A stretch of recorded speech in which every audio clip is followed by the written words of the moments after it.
All right, guys, so we're gonna review the front heel elevated split squat isometric hold.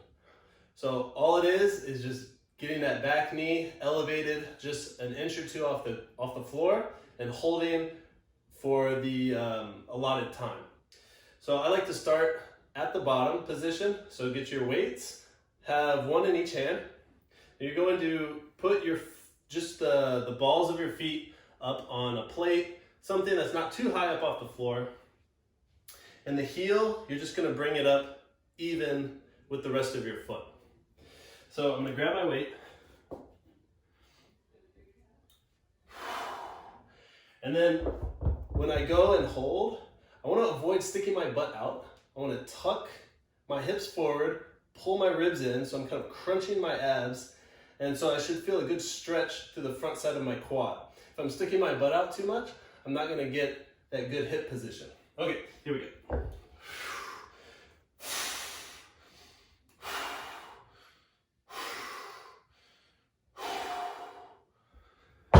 Whew, all right, that's it.